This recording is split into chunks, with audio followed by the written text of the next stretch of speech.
What's up, everybody? It's Nick Payne with the Face Mask Podcast, doing something a little different today. If you've heard me talk on this program at all, you know that my favorite format to play fantasy football is best ball. So I'm going to actually join a draft, and I'm going to walk you through my process as it unfolds real time. Now, I'm using Underdog Fantasy. They're a phenomenal platform for fantasy sports, whether it's daily or season long, whatever your choice is. So I just joined the preseason tournament that they have available. Ooh, there's only one person left that needs to join this, and then we will be off and running. And just like that, the league is full. So here's how it works. It's pretty much just like a redraft. The difference is with best ball, your team remains the same throughout. There's no in-season roster management. So I have the 6th pick. You can ignore my weird username. The purpose of this is to walk you through the strategy for this specific draft as it unfolds. You can play best ball on multiple platforms. I love Underdog. They do all types of, like I said, season-long options, not just for the NFL, but for other sports in general, the NBA, MLB, the NHL. There's daily contests, all for as low as $1. But if you want to join this preseason tournament, it's a $10 entry. You play for the first 14 weeks, and then you make it to the knockout rounds. Kind of similar to how the playoffs work in redraft, keeper, dynasty leagues. So I have the 6th pick. Let's see what ends up happening here. That's around that Travis Kelce territory. So if he doesn't go before then, that's going to be a guy I'm really targeting. Again, because there's no in-season roster management, I feel a little bit more comfortable with taking Kelce high if he's available, because the tight end, the talent pool at the position dries up really, really quickly. And see, there you go. He just went 1.4. So I will go back to a running back that is available. I'm not crazy about Derrick Henry this season. He's logged over 800 touches the past couple of years. But if there's anybody who's able to buck the trend of worrying about a full workload, it is a guy like Henry. Let's see what happens here at this 5th pick, and then we'll assess. Okay, so he goes. This is kind of an easy decision. I'm just going to probably take Alvin Kamara here. This is one of those things where you just don't overthink it. His ADP is still in the top 5. He's still going to be a focal point of what the Saints want to do on offense, regardless of who the quarterback is. So let's just go ahead and lock that in. So I have my running back. What's different with best ball is I am a little bit more willing to go running back, because you want to make sure you lock down some stud backs early. Again, you're not going to have the opportunity to make pickups in best ball. So I like to target and attack running back early in these drafts and then worry about wide receiver later. See, Devontae Adams at 1.9, that's a little... I think I would, as much as I love Devontae Adams, I think I would pivot to play either Zeke, Nick Chubb. I don't know if I would take Cam Akers there, but I think Ezekiel Elliott, Nick Chubb, that's a great spot for one of those two guys. Now, if you're in that 10, 11, and 12 range, and everyone else has the same mindset as me, then yeah, okay, I will pivot and take the wide receiver 1, who I expect to continue to be at least a top 3 wide receiver, if not better. But that's not the case. So Elliott, Akers go. Man, Nick Chubb is falling unless this guy on the turn. No, the guy at the turn goes wide receiver. I don't love that for best ball, because there are so many good wide receivers that you can get later. It's so important to prioritize running back. I know that zero RB is a strategy. I know it's a thing, but I would honestly, if Nick Chubb is not here, if Antonio Gibson's not here, if Joe Mixon's not here, I'm targeting George Kittle. I'll take a stud tight end over a stud wide receiver at this point. Again, it's so easy to attack wide receiver in the middle rounds of a best ball because you never have to set a starting lineup. So if all you need are 6 or 7 decent options at wide receiver, and on any given week, those guys will slot in as your starters. So let's see what happens here. Hopkins goes at 2.4. That is high. That is something I was kind of hoping happened. It pushes another non-wide receiver down the board. So as much as I love A.J. Brown, the chances of me passing on him here are pretty high. I would prefer Gibson. I would prefer Kittle and see, well, now I don't even have to worry about making that decision. So let's see what happens here. If Gibson is there, wow. Okay. See, this is tough because the talent pool at tight end dries up so fast. But I'm really bullish on Antonio Gibson this year. I think he's going to have a monster year. I think his work in the passing game is about to go up, and the quarterback situation is improved. I'm going to go running back here and take Gibson. The only other choice there for me was George Kittle. And it's a little dicey because San Francisco's going to be breaking in a rookie quarterback, but we're talking about one of the premier players, and he goes just a couple of spots later at the position, which is so dry. Now, I already know I'm not going to get Darren Waller. He is not going to come back to me in the third round. So now I'm a little bit more willing to go wide receiver. There's going to be some good running back names coming up, Miles Sanders being one of them. I'm okay if he doesn't get to me. Now, if the running backs continue to fall, there are some wide receivers that are going pretty early in this draft. If I end up going running back, there's a decent chance I don't take another running back for a minimum of double-digit rounds, 10, 12 rounds. I'm going to attack wide receiver really hard. I'll try to get my quarterback maybe 5th, 6th, 7th range. Let's see where the chips fall. Wow, ETN goes 3.1. That is high. Wow, that's really high. Over Darren Waller, that's not something I would do. Even Clyde Edwards-Helaire at 212, that feels a little high for him. But somebody clearly likes Clyde. I'm not sure the Chiefs are done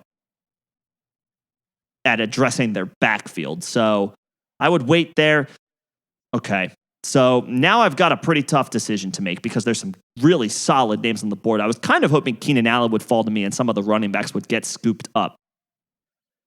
I am a believer in a bit of a comeback here for Miles Sanders. I think he's going to have a slightly better season with a little bit more stability, and I think they're going to commit to him a little bit more. I know Jordan Howard is there, but let me go ahead and snag him up. I do like J.K. Dobbins, but I think there's going to be a little bit more of the three-headed monster in Baltimore with Lamar Jackson, and if you want to throw Gus Edwards in there, that's fine too. It's more dynamic, I think, than, say, Miles Sanders ceding rushing work to Jalen Hurts. I know Jordan Howard just got signed, but that feels like a little bit more insurance to me. He'll get goal line opportunities, but Sanders has breakaway talent. He has big playability. Getting him in the third round, and I can just now these are my guys: Kamara, Gibson, Sanders. I am not worried about running back for the rest of this draft. I'll pick up a flyer late, but the time has now come. I'm going to be attacking wide receiver pretty much from the 4th round till I would say at least the 10th or 11th round. I might grab 2 quarterbacks in here. I'll definitely grab 1. I might grab 2, but I'm out on running back at this point. And I might be out on tight end until the end of the draft. I'm not too keen on taking tight ends in the middle rounds because the difference between the the tight end 4 and the tight end 20 was maybe like 3 points per game in 2020. So I'm going to pass on guys that you can get in the middle rounds. And I'm going to try to take flyers on guys later. So the time has come, for me at least, to target wide receiver. There's some good options here. I do like Chris Godwin on the bounce back. I don't expect CeeDee Lamb to get to me here. If he does, he's mine.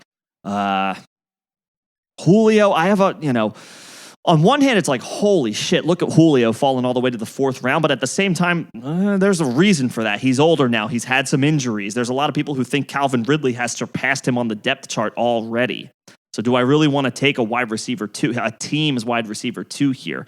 Kind of hoping I don't have to make that choice. If CeeDee Lamb falls to me here, I am probably going to take him. If not, I might go Chris Godwin. I like Chris Godwin on the bounce back this year. I think he had some injury issues. He had some consistency issues last year. I think some of that might get cleaned up this year, especially if Antonio Brown doesn't come back. So Lamb is not available to me. David Montgomery is enticing here, but I've got 3 running backs. I'm good there. I don't want to worry about that. Josh Allen is also enticing, but I'm going to take a guy that I believe in. I'm a big believer in Chris Godwin. I'm a big believer in his talent. Let's go get a wide receiver. So Josh Allen goes 4.8. Obviously that, there's a lot of people who are high on Josh Allen. I would not take Kyler Murray at 4.9. That just feels a little too high for me. I know he's got rushing upside. I know that's great. That's awesome. But his play fell off in the second half. I know he got injured. He hurt his shoulder. That's one pick after Josh Allen that just doesn't feel like great value to me. So now you're starting to see a few more wide receivers come off the board. I love T. Higgins, but I'm officially, until the NFL draft happens, I'm a little worried because there's all types of rumors out there that Jamar Chase might get drafted by the Bengals. But outside of that, these are good spots. These are good picks for some of these guys. See, Julio Jones is still falling. Now, if he gets to me at 5'6", I'm going to have a hard time passing that up, but I'm not going to hold my breath on that. Now, here's the guy. Here's the guy I'm hoping falls to me. I can't figure out why Deontay Johnson's ADP is still in the 5th round. If he's getting a bunch of hate because he dropped a lot of balls in 2020, that's not a stat that carries year over year. Oh, man, look at this. This is unbelievable. I love Deontay Johnson. It's hard to say no to Julio Jones in the 5th round. I love Deontay Johnson. Please remember that. Please bookmark that. But I'm going to swing for the potential upside here of Julio in the 5th round. And let's hope for the best. Feels good to get Julio in the 5th round. I wasn't comfortable taking him in the 4th, but seeing him fall to 5'6", yeah, I'll take that plunge. I like Melvin Gordon a lot this year. I do. He's a sell in Dynasty, unless you're in clear win now mode with a team that looks to be one of the better teams in the league. But I like Gordon for this year, so that's a good spot for him. That's a good pick for him. But I have 3 running backs. I want to make sure I target wide receivers now, and getting Julio in the 5th round, that feels good. Love Adam Thielen. He has been rock solid. He scored 14 touchdowns last year. That's not going to be duplicated. It's just touchdowns are random. And 14 is a lot, especially when I think a lot of people feel like Thielen has been passed on the depth chart by Justin Jefferson. There goes Deontay. Man, that's a great spot for him. I think Deontay's got wide receiver top 12 upside at the wide receiver position. I think the drops they're not going to carry over. I think that's a great spot for him. That guy got a great value. Starting to see a few more guys go off the board. I think the guy I like here is Cortland Sutton. Now, here's the name that everybody keeps targeting in this area, or that a lot of people I see, their eyes get big, like Odell Beckham in the 6th round. Wow. Yeah, I got a lot of concerns about him because of injuries. He has struggled to stay healthy the past few years. And the Cleveland Browns have they're a run first. That is the philosophy that they go with. I would pass on Odell Beckham here. If Cortland Sutton is not on the board, so there goes Lamar. If Cortland Sutton goes here, and he doesn't, wow. See, I do like Hopkinson. I have high hopes for him. But I'm just not comfortable taking a tight end that's not one of the big 3 at this point in the draft. I'd rather continue stacking wide receivers. And let me just check the board. There's not anybody I'm enamored with down here. This is my guy. I do like Tyler Boyd, but he's not the clear number 1 on the Bengals. Cortland Sutton, when healthy, is. So let's go ahead. There's my wide receiver 3. Lock that in. I like this team. It's coming together nicely. I do like Herbert. If I had a chance to get Keenan Allen in the 3rd round, I definitely would have tried to stack him with Herbert. And when I say try, I mean I would have picked Herbert there. But because I didn't get Keenan Allen, I'm comfortable passing on Herbert. There are some options at the quarterback position. who I'm going to start targeting coming up. The guy who I predicted to have a top 8 finish at the quarterback position is sitting right there. I have no problem waiting on Jalen Hurts. Let's see what happens here. There's some more wide receivers going. Now Beckham goes 6'10". Again, I know that looks like amazing value for Odell Beckham, but the confidence has officially waned on Beckham. The injuries, the consistency. Now he has his blow-up games, but he's entering his age 29 season, which is not old, especially not for a wide receiver, but he's not a 24-year-old with fresh legs anymore. The injuries have taken their toll a little bit. And again, on a team that loves to run the ball, that is their philosophy, I'm willing to pass on Beckham even at this spot. So a couple tight ends go on the turn. I like both of them. I'm now that when I miss on Kelsey, when I miss on George Kittle, and when I miss on Darren Waller, I'm willing to wait some more on tight ends. So I'm kind of hoping Hurts gets to me here. And he does. Now, Logan Thomas is a guy I do really like. It's a little, if he had fallen to another round, I probably would snare him there. But in any case, and this is a mini stack. It's not a direct quarterback to wide receiver stack, but I do already have Miles Sanders. So I can just get the whole Eagles backfield, and I'm going to do just that. Lock in my QB1. I think the Eagles have an incredibly long leash for Jalen Hurts. All of their moves thus far this offseason indicate that. They traded down in the draft. They are out as far as being able to land one of the top quarterback prospects. I think Hurts has an incredibly long leash. I think he's going to play 17 games, as long as he's healthy, and the rushing upside makes him very enticing. Plus, I get to stack him with Miles Sanders. Russell Wilson goes right after that. Aaron Rodgers goes right after that. Russell Wilson obviously has the pedigree, so does Rodgers, but Hurts is a young guy on a team that's not very good. Typically, those are the quarterbacks that do well for fantasy because they have to overcompensate. They have to do more because the team is not good. So give me Hurts in that scenario.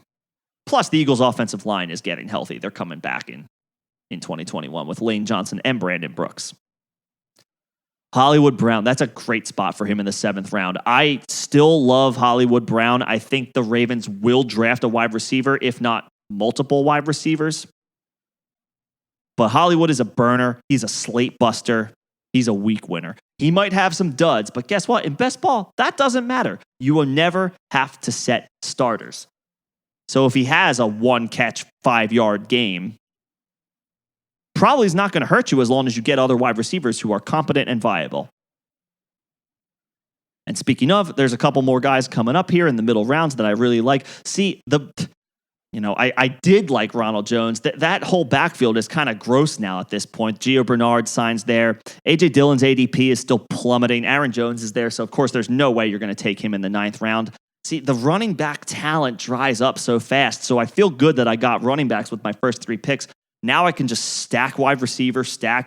I'll get a QB2. I'll make sure that happens. But look at some of these options. I like Laviska Shenault. I like Jerry Jeudy, but I just got Cortland Sutton, so I'm probably going to try to differ here. See if there's any names down here that I like. Nobody I'm incredibly enamored with, to be honest with you. I do like Laviska Shenault. If he gets to me here, and he does, I think I'm going to go Shenault. I do like Matthew Stafford. And if I get the opportunity to draft him, I will. I see there's a couple guys after me who still need a quarterback, so they'll probably take him. But I'm not going to reach yet. Let's go with some upside, especially because Chenault's going to be getting a quarterback upgrade in Trevor Lawrence. Maybe I target Trevor Lawrence, but let's go Shenault. He's a wide receiver 4. Again, I never have to plug him in. I don't have to predict the weeks that he'll do well. But when he does do well, he'll be in my starting lineup. I feel good about that spot. Again, I'm willing to pass on all these running backs. I have 3 guys who are the clear top option in the backfield for their respective teams. I am going to be aggressive with wide receivers from here on out. I'll find some lower end tight ends in the double digit rounds. At this point, I'm all the way out. Just to take a look at some of the tight ends that are, Irv Smith's ADP has gone way up. Tyler Higbee, I'm not sure. Evan Ingram has been underwhelming for most of his career. These are all middling options that are coming up. So we're going to wait. I'm going to go ahead and assume one of these guys in here is going to take Stafford. If they don't, I already drafted Chris Godwin, so I have no problem grabbing Brady. So that's actually my ideal scenario here. I'm hoping to get my QB2. It's in best ball, I like grabbing quarterbacks a little earlier than you would in maybe redraft, especially if you only play in a one quarterback league. And best ball is one quarterback. Right? It's not a super flex situation. You don't start two quarterbacks. You only start one. But I want two good options for a greater chance at consistent high-end production. So I have no problem spending up a little higher in best ball on quarterback. So let's see if I can get Tom Brady to fall to me. This guy who's on the clock right now needs a quarterback. Let's see if he goes and takes one. But the two guys after that, he's loading up on skill position guys, which is fine. That's a fine strategy. But right now, I have my eye on Brady. If for anything else, I can stack him with Chris Godwin. So let's see if I can get him here. And I can. And I will. A.J. Dillon, no chance. Jeff Wilson, Damian Harris, Tony Pollard's, he plays second fiddle. Obviously, if anything happened to Zeke, he could be a league winner. But let's go ahead and get a quarterback, the anchor of the offense. He's going to play. And I can pair him with one of his wide receivers in Godwin. This is a no-brainer for me. So I take Brady. We're moving right along. So I still have 0 tight ends. I haven't touched running back since the first 3 rounds. But again, I got 3 guys in the first 3 rounds right off the bat. The mindset you have to have here is those are going to be your horses at the running back position. I don't want to pick a guy, say like a Jeff Wilson right there, or, a Gus Edwards, a David Johnson, some of these middling options, and just hope that one of them is able to, perform well enough where he's doing better than some of the top names that are available at the top of the draft. You're relying on a guy like Alvin Kamara to be an RB1. You're relying on Antonio Gibson to be an RB1. You're hoping, and the line of thinking is that Miles Sanders can get back into that top 15, if not better, conversation at the running back position. Yeah, like some of these guys in the middle rounds, like this is the part of the draft where it's like, try to ignore ADP. Don't let ADP suck you into making a pick just because he's at the top of your board. Make sure you scroll. Make sure you look.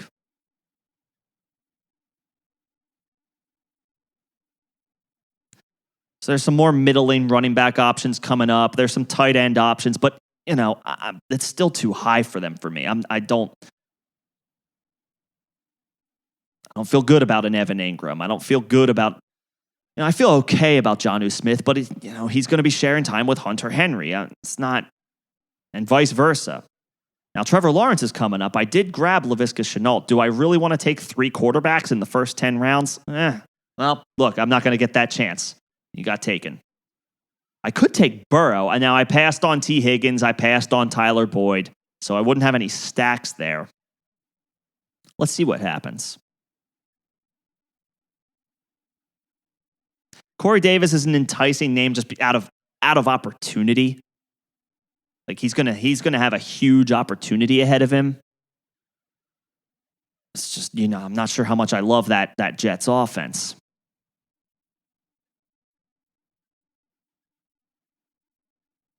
Some of these young running backs, it might be a decent time to take a shot on one.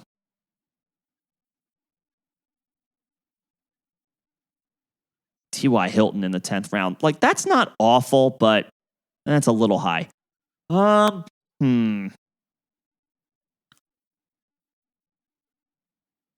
I don't hate Damian Harris, but if I do really want to take a running back here, there's not too many, there are some other options. I'm going to grab an all upside guy. Oh God, I lost my pick. Let's grab him before he could go, before I auto draft. And I got him, Gabe Davis. I like finding guys that are attached to good offenses. And with John Brown out of the picture, Gabe Davis should start on the outside for Buffalo. Josh Allen took an astronomical leap in 2020. I have no reason to believe he will fall off, and neither does the consensus. His ADP is going in the 4th round, low 4th, high 5th. That's pretty damn good for quarterback.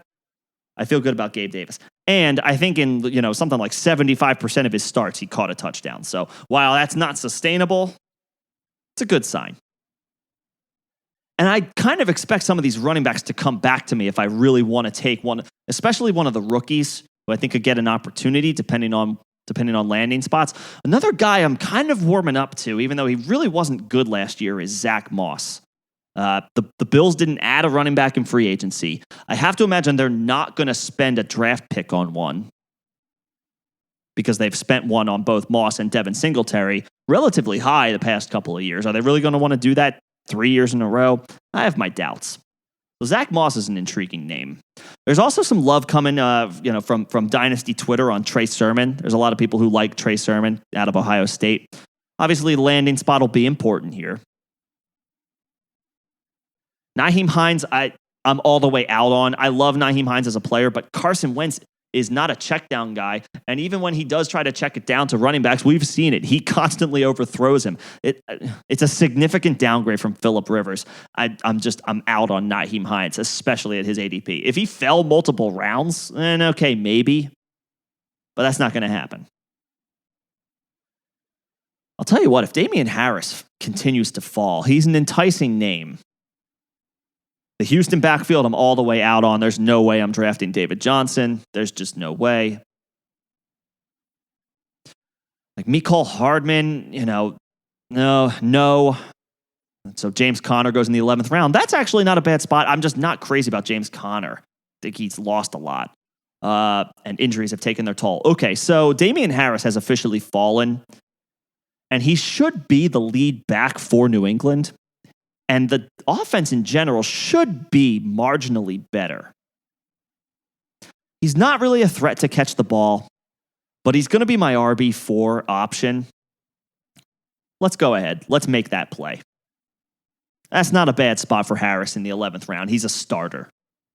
And I don't think the Patriots are going to spend up high on a running back. That, Sony Michel is still in the picture. They re-signed James White. They have other needs. And they could potentially mortgage a bunch of picks if they trade up for a quarterback. So obviously that should take them out of doing much else in the draft. And I would think running back becomes an afterthought in that scenario. So I'm good with Harris as an RB4. There goes Trey Sermon. Again, he's getting a lot of love recently. A lot of people like his talent. So I might be warming up to him. I liked the fact that Harris fell. That's not a situation where I feel like, I need to avoid it. So I like that spot for Fitzpatrick, but I've got a couple quarterbacks already that I feel okay about. Now, here's a guy, if I really want to get a third quarterback, I really think Daniel Jones is in a prime position to, I don't know if he's going to keep his job and be the Giants starter long term, but he will have the opportunity to put up big numbers this year. With the signing of Kenny Golladay, Saquon Barkley is back. This offense should be much better. The offensive line, at one of these days, the Giants' offensive line will improve. It's been a long time since that's been the case, but it's got to happen one of these times. But with a healthy Saquon, you add Kenny Golladay to the mix. It's put up or shut up time for Daniel Jones. A lot of people might like Michael Carter, but again, when you take what I just did, if you take 3 running backs in the first 3 rounds, I don't really want to invest that much more in running backs. So probably, in fact, I'm gonna highlight quarterbacks, wide receivers, and tight ends. Hunter Henry's not a bad option down here, to be honest, if he falls. But I also like to see now the guy after me, 2 tight ends. Now the person picking a couple picks after me needs a tight end.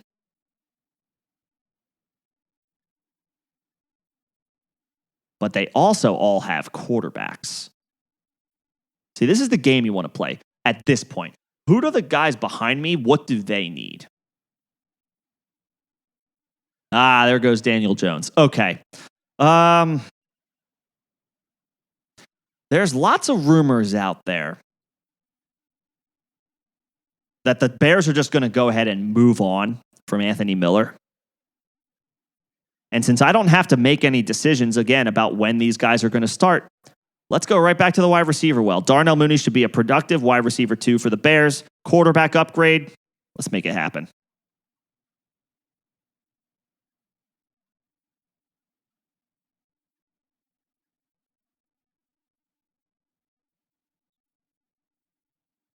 I definitely want to get one more quarterback. I spent up pretty high on Hurts, and as bullish as I am on Hurts, there's obviously some downside.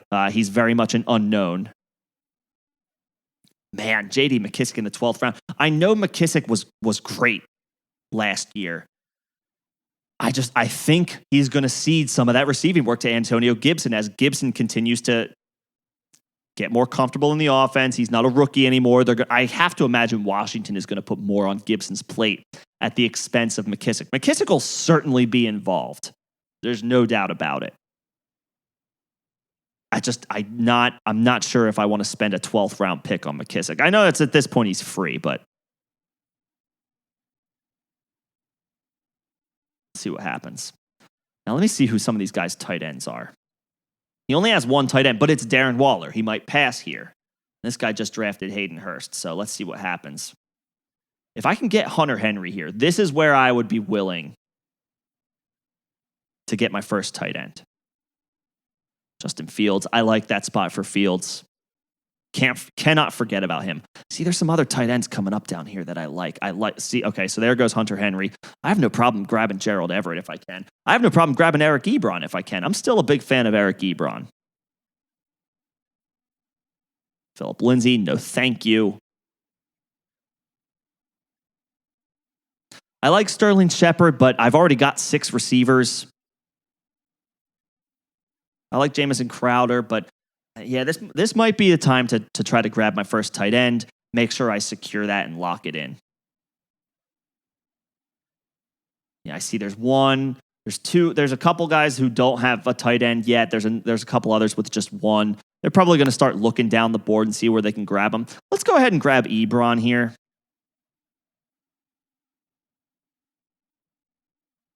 Solid option. Catches touchdowns. He's still pretty young. Good offense. Let's see what happens if Ben Roethlisberger can not be an old man. Well, I guess there's no way around. He has to be. But I'll grab Ebron. If I can get Gerald Everett here, I think I'll do that. If Everett goes, let's see what some of these, some of these quarterbacks that are left. So there goes Mayfield. That's fine. Okay, so the talent is starting to dry up a little bit. And at this point, at this point in the draft, it's officially dicey. Drew Lock might lose his job. There's no guarantee Tyrod Taylor plays. Jimmy Garoppolo is going to lose his job. The Niners didn't trade up to 3 to do anything other than take a quarterback. For some reason, Rivers and Breeze have ADPs, even though they're both retired. Minshew is going to lose his job. Trubisky already did lose his job. So, you know what? Okay.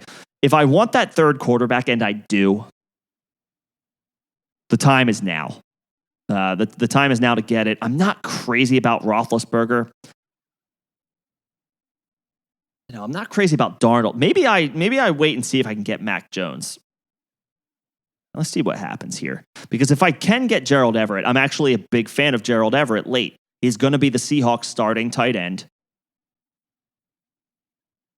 And there's no reason for me to believe that he can't get 8 touchdowns this year. He's going to be the guy, and he's going to be playing with the best quarterback of his career. Yeah, if I can get Everett here, I'm going to do it. I know Deshaun Watson is tempting down here. He certainly is, but there's so much uncertainty right now. It's just, it doesn't feel comfortable. Damn. I got sniped. Okay. Well, Adam Troutman's down there, who a lot of people like. So is Josh Reynolds, who I have definitely warmed up. He's got a big target share that he's walking into. Yep, I can't ignore it. I like Reynolds this year. Jonnu Smith is gone. Corey Davis is gone. Adam Humphries is gone. The Titans didn't replace any of those guys yet. They'll probably draft someone. But they signed Reynolds as a free agent. He's probably stepping into their number 2 role.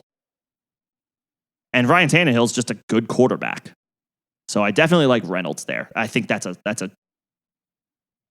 like that I like taking that chance. Also, I want to make sure I don't forget to continue to pound wide receiver, because Godwin was my first guy off the board. So obviously he's not in that top 5, 6, 7, 8 conversation as far as the wide receivers go. And I took a big risk on Julio, who is at this point in his career a bit of an injury risk. So I want to make sure I protect wide receiver by getting as much depth as I possibly can. And I think I did a decent job there.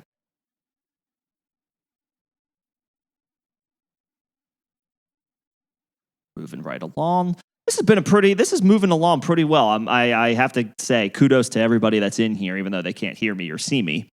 But everyone's been, I don't think there's any auto drafters in here. We're moving pretty fast. I like that. And if you've stuck with me so far in this, thank you. I appreciate it.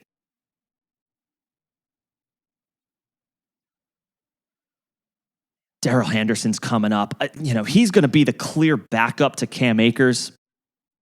He's dirt cheap at this point, but I kind of want to lock down that second tight end.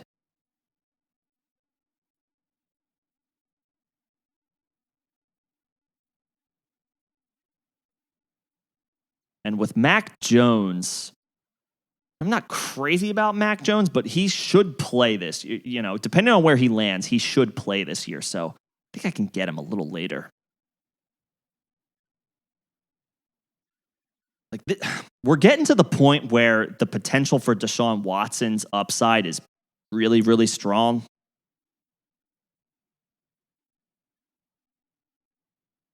The question is he going to play? Let's lock in a tight end too. A lot of people like Troutman this year. Let's hop on that bandwagon.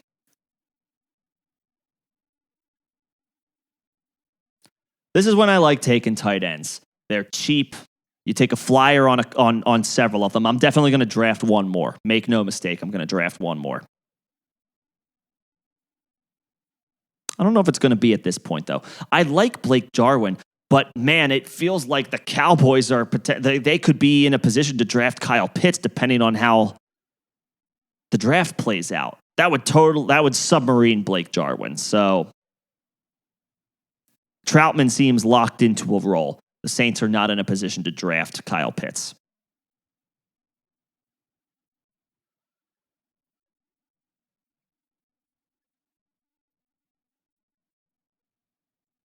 Full disclosure, I don't feel good about potentially having Deshaun Watson on my roster. And this actually, just now realizing this person in the 16th, at the very end of the 15th round, doesn't have a quarterback yet. Might take that chance. Jameis. And he did. Okay, I mean, that's fine.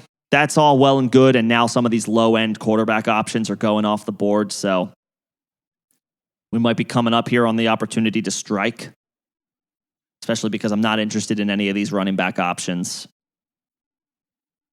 I have 7 receivers already. Cole Kmet is also an interesting guy. So is O.J. Howard. So is Chris Herndon.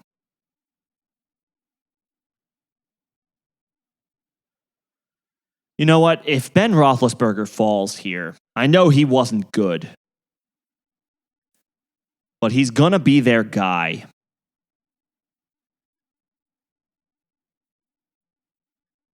The Steelers are going to make one more run. You know they are. Their defense is awesome. They're going to make one more run. And they're not really in position to get one of the young guys. So I have Eric Ebron. I don't have any of the wide receivers, but that is a bit of a stack itself. As my QB3, Let's take a shot.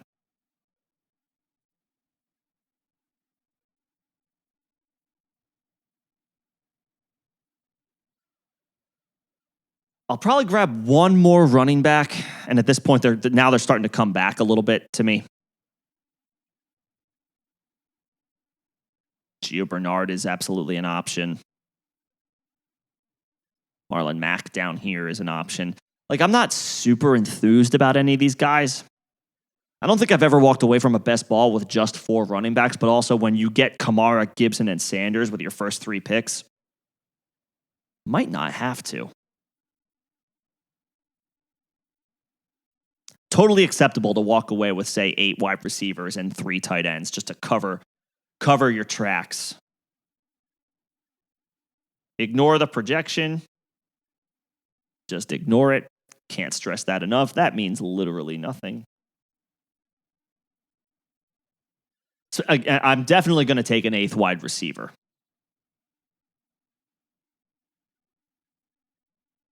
Give yourself as much flexibility because you got to start 3, as many as potentially 4 of them.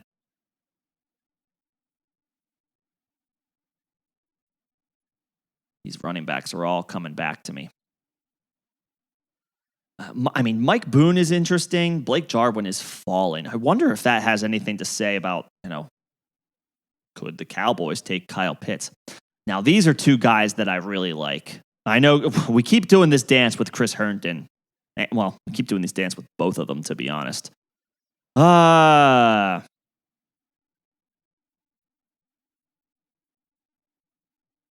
got to make a decision. Let's go ahead and lock in a 5th running back. Go Mike Boone. I kind of don't love that because now I have to decide between a 3rd tight end and an 8th wide receiver. And I'm probably going to have to need to take a 3rd tight end. Okay. I don't absolutely love that. I will officially say I kind of regret that pick. But right now he's the backup, and if anything happens to Melvin Gordon, Mike Boone should slot into a big role.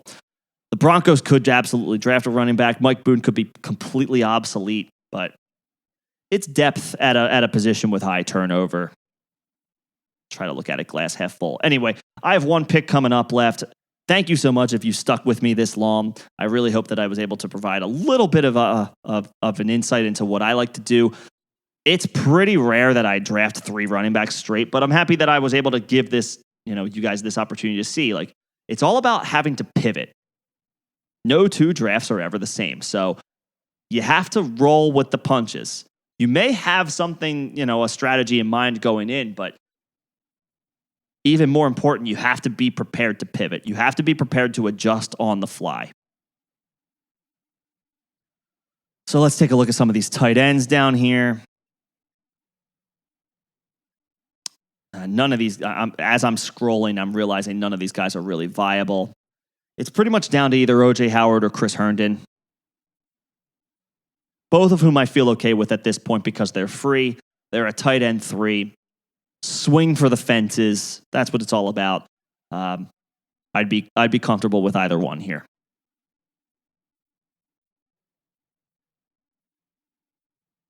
Let's see, 9 receivers. It's important to grab receivers. Oh, and O.J. Howard goes. That's okay. I am going to we're doing this dance again. I've been a Herndon guy for several years. It is the opposite of having panned out. But the Jets are out from under Adam Gase's rule. Got to imagine this offense goes nowhere but up. Let's take the risk. And there it is. There's my team. Hurts, Brady, Roethlisberger at the quarterback. Kamara, Gibson, Sanders. I love that for the running back spot. Picked up Damian Harris plus a little extra depth. Attacked wide receiver hard, 4th, 5th, 6th. At the 8th round. And then several more rounds after that. It's just strong depth. And then again, I missed out on the big 3 at tight end. So I took a flyer on 3 options late.